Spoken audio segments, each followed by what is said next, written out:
bukas lang, si Misha naman ang mapapahiya. Hindi ka pa nakakonsensya? Ang sasama kaya ng mga taong yan sa'yo, maluwag sa akin ang gagawin kong paghihigante para sa'yo. Yung mga ginawa niyan sa'yo, para sa akin walang kapatawaran yun. Sa lahat ng kaibigan, kamag-anak at pamilya ni Misha, ikinalulungkot ko pong sabihin sa inyo na wala pong kasal na mangyayari ngayon. Ginusto namin na tulungan ka, kaya asama mo rin kami hanggang magtagumpay ka. Misha? Misha? Naku! Walas na kayo! Misha, Misha, huwag mong gagawin yan.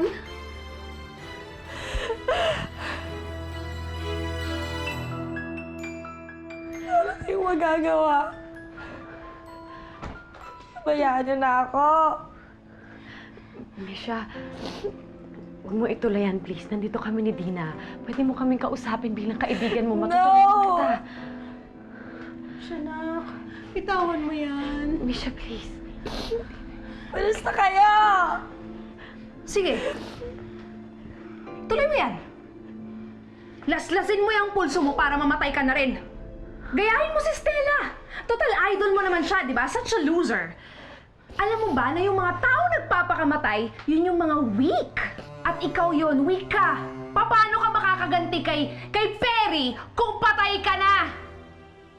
Lumaban ka nga! Gaga ka!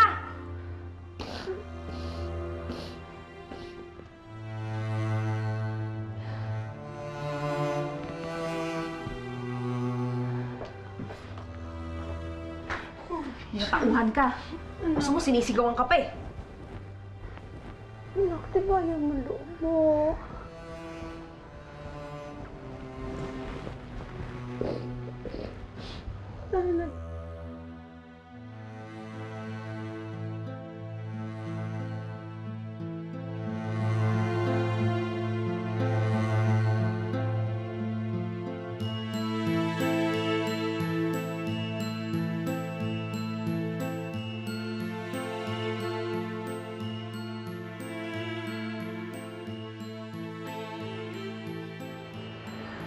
Social activation po sa kasal hanggang kang magpakamatay. Ay, grabe. Ang drama talaga ng kaibigan mo, papansin. Ano sa tingin niya? Makonsensya si Perry sa ginawa niyang pagpakamatay? Naku, arte na talaga nito. Oh, ikaw. Huwag mong sabihin, naawa ka dyan. Eh, kasi may naalala ko sarili ko eh. Ginawa ko rin yan noon. Dahil hindi ko kinayaan yung problema ko. Naisip ko, baka mamaya ganun din ang naramdaman ni Misha kaya niya nagkawa yan. Sana nga natuluyan. Sana natodas ka. Megan, huwag naman ganyan. Aba, ayan ka na naman, Stella eh. Paulit-ulit na tayo nito. Gusto mo, paalala ko sa'yo ulit, ha? Gusto mo? Sige, simulan natin. Di ba, yung anak mo patay na. Ikaw, muntik ka rin namatay. Oh, yun, dahil sa mga lintik na yan eh. Ngayon, sabihin mo sa akin, ba't ka maawa sa mga yan, ha? Eh, ikaw nga eh. Hindi nga sila naawa sa'yo nung niloko ka ng asawa mo eh. Pinagtakpan pa nila. Oh, pinaglaruan yung damdamin mo. Ayan na naman. Sige, iyak ka. Diyan ka magaling eh. Naku, Stella, mabait ka naman talaga eh. Kaso lang, kailangan mo talagang tibayan ng kalooban mo eh. Yan si Dina. Tigas na mukha, di ba? Mamamatay na nga, nagtataray pa eh. Dapat ganyan ka rin. Alam mo kung hindi siya takot sa bangin, tingnan ko lang kung hindi siya matatakot sa susunod na gyerang dadalhin ko sa kanya. Bakit? Megan, ano na naman ginawa mo? Basta.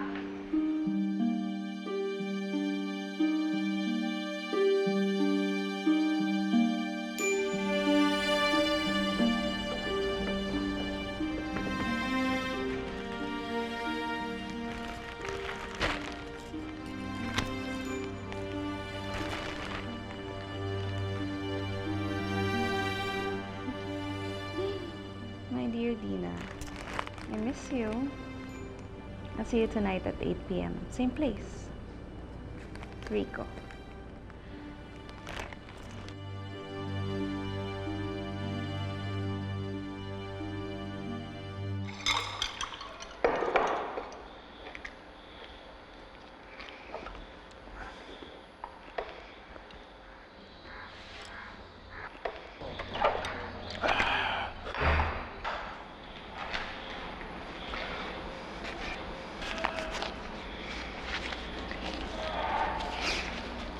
Fidel,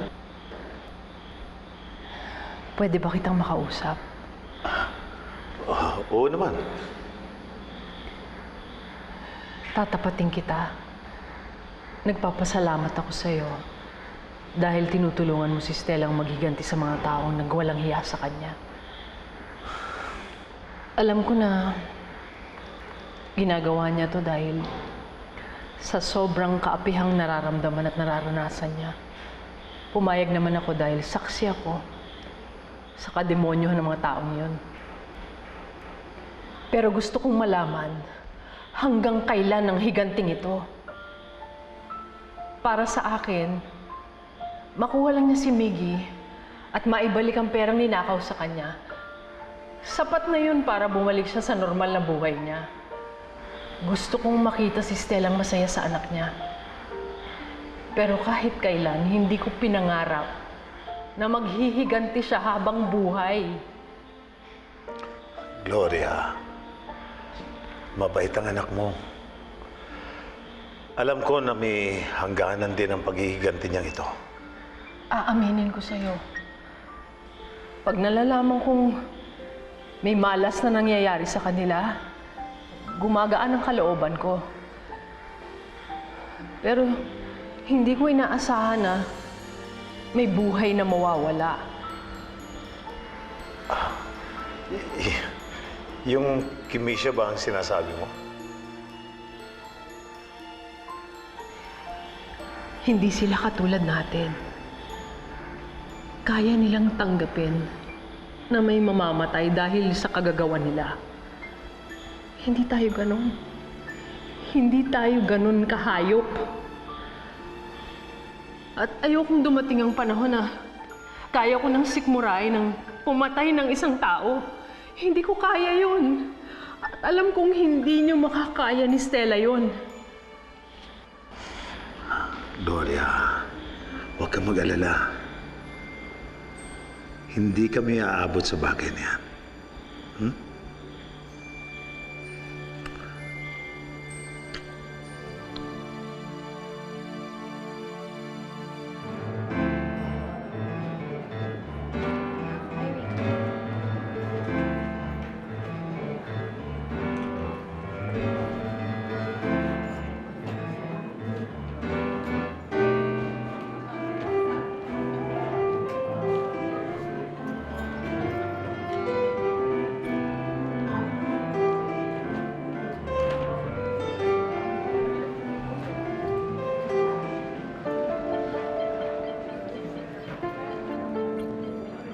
Sila ba yan? Mismo.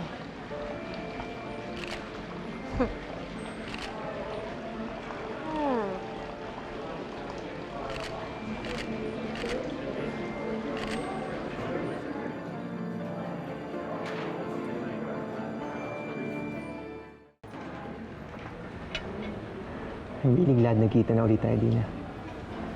Me too. Akala ko, huling pagkikita na natin yung nahuli tayo ng asawa mo.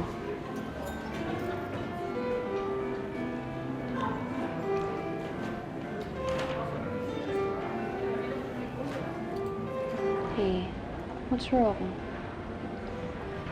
Cecil turned into a monster after that. Pero sinubukan ko pa rin ayusin yung problema namin.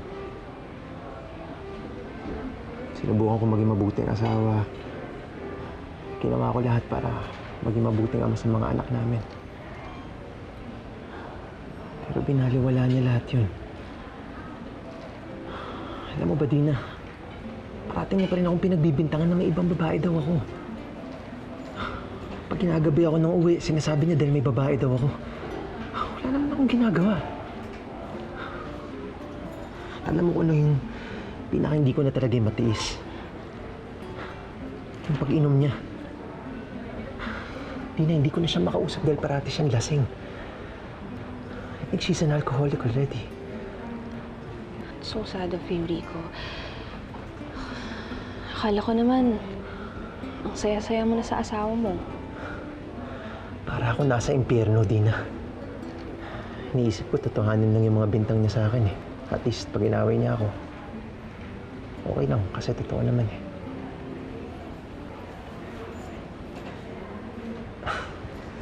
Sorry. Ano ba itong pinag-uusapan natin? Hey, it's okay. Kailangan mo naman talaga ng kausap kasi may problema ka.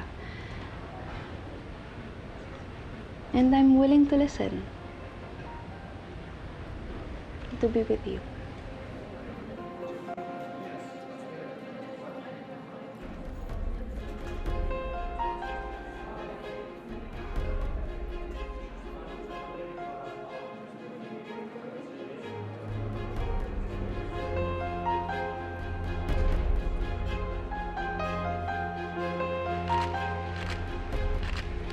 Sorry ka na lang, Dina. Yang kalandian mo ang magpapahamak sa'yo. Oh, dito ko nakuha yung information kay Rico. Tinawagan ko yung modeling agency niya. Tapos kunwari, taga-advertising agency ako. Kailangan ko ng model sa commercial. Ayun, binigay naman nila agad yung mga detalye. Kaya pinadadalaan ko agad yung sulat. Tapos kunwari, galing kay Dina. Tapos yung mga information naman kay Dina, syempre galing sa'yo yun. Bilib talaga ako sa'yo, Megan. Alam mo, pwedeng-pwede ka na maging investigador. Alam mo, si Perry naman nagturo sa akin yan eh. Natutunan ko lahat sa kanya yan. O teka, asan si Perry? Parang hindi ko siya nakita kahapon ah. Kawawa naman to si Perry. Kailangan pa niya magtago. Alam mo, kinakabahan nga ako eh. Tahimik yung kampo ni Misha eh. Hindi tuloy natin alam kung anong binabalak ng mga yun.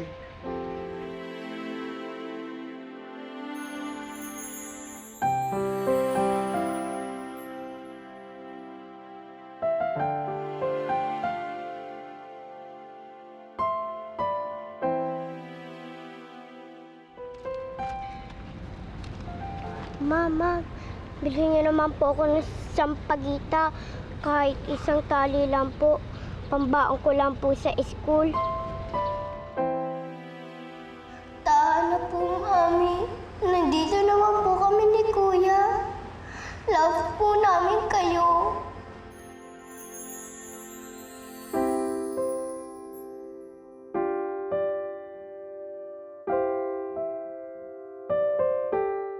Ma'am, bakit po kayo umiiyak?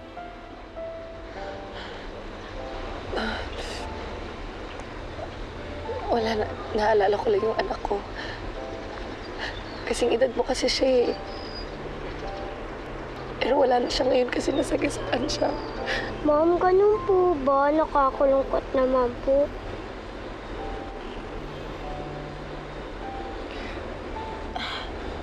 Alam mo, bibili ko na lahat ng sampagita mo. Dapat kasama mga magulang mo. Hindi yung palabo-labo ka dito. Baka kung ano pa mangyari sa'yo sa daan. Ito, akin na lahat yan. Ma'am, malaki po to. Sa'yo na yan. Ha? Umuwi ka na sa mga magulang mo. Salamat po. Sige na, umuwi ka na.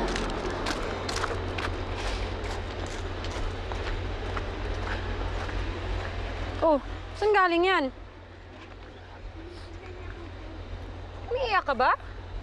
Ha? Hindi, no? Wala to. Binili ko lang kasi naisip ko baka pwede natin ilagay sa altar dun sa bahay. Kamusta na nga pala yung pinaprint mo? Ayos na. Gaganda ng mga kuha ko eh. Plakadong plakado. Todas talaga yung tingnan yan.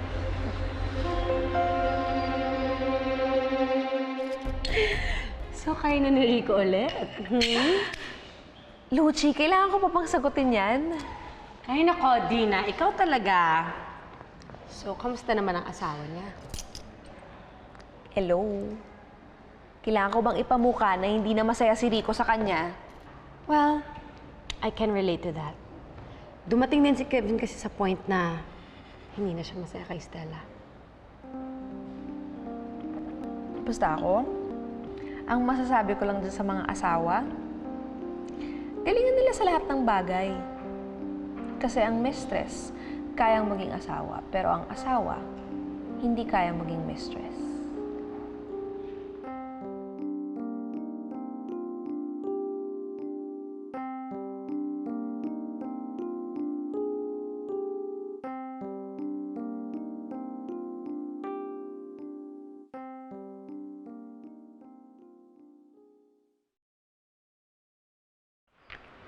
Ma'am, may sulat po kayo.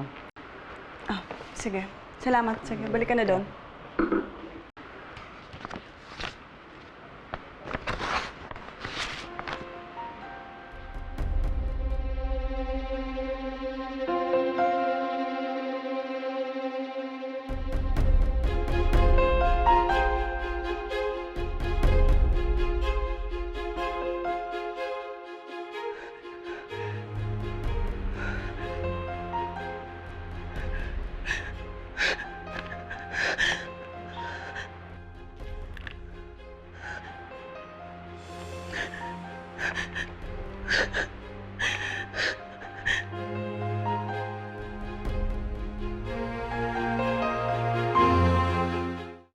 I wanna sue him. Kailangan pagbayaran yung ginawa niya sa akin. Ang kahihiyan.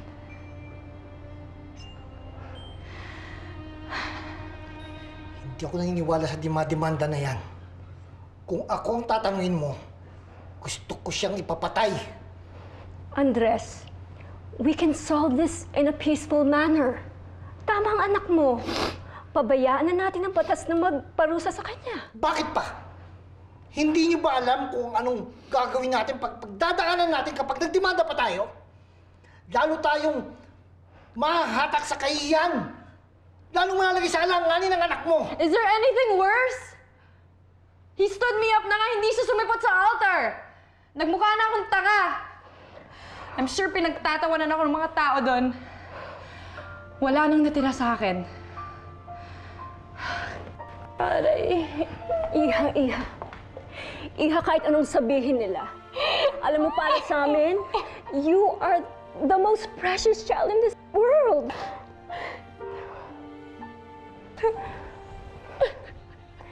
Ano? I know you're tired. Halika na. Let's go to your room. Come on. Let's go.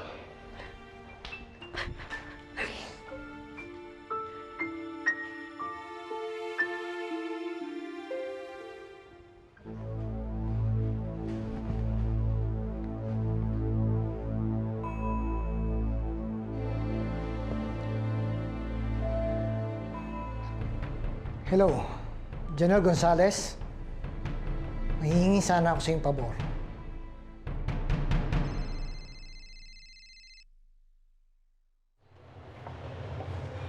Hello? Megan, kumusta? Si Perry na naman ang hinahanap mo, ha? Pwede ba ako naman ang hanapan mo, kahit minsan lang? Mag-dinner na lang tayo mamaya. Sundun kita dyan, ha? Hello?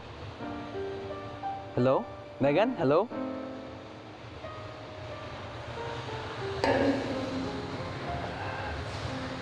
Kailan kaya ako mapapansin ng babae nito? Misha? Dan,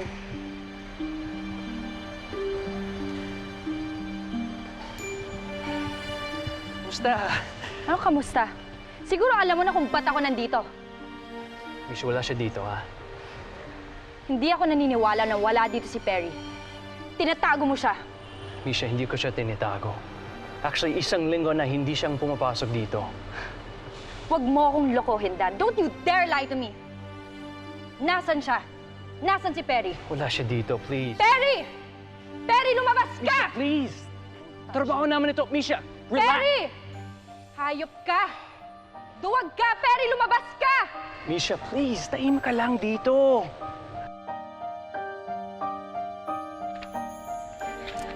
Padaanin mo ako! Ma'am, sandali lang po. Ma'am. Mag-usap nga tayo. Ma'am, nagpupumilit po siyang pumasok. Sige na, Olive. Iwan mo na kaming dalawa. Ako na bahala sa kanya. Sige po, ma'am.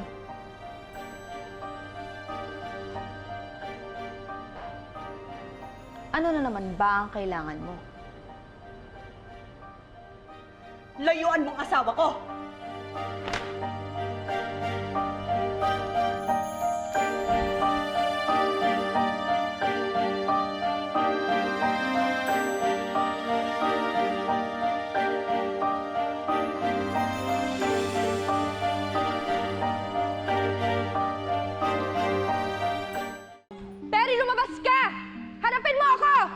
Misha, relax lang, please, ha? Anong relax?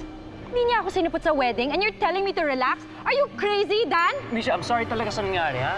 Pero wala talaga siya You're dito. sorry. Hindi ko alam kung nasaan siya, please. I didn't talk to him. Sabihin mo dyan sa kaibigan mo na hindi ko siya titigilan. Hindi pa ako tapos. Pagbabayaran niya ang ginawa niya sa akin. Pinahiya niya ako sa mga pamilya ko, sa mga friends ko. Idedemanda ko siya. You make sure to tell him that.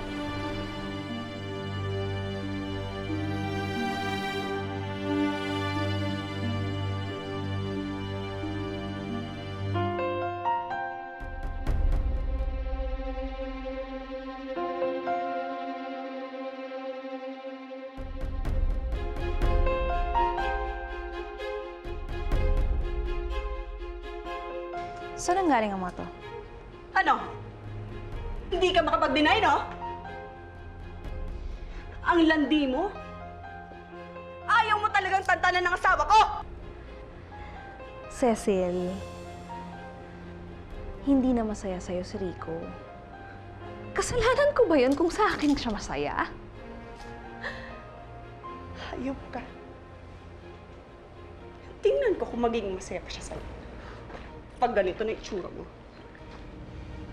Anong gagawin mo? Ipapantay ko lang yung itsura mo. Sasama na ugali mo!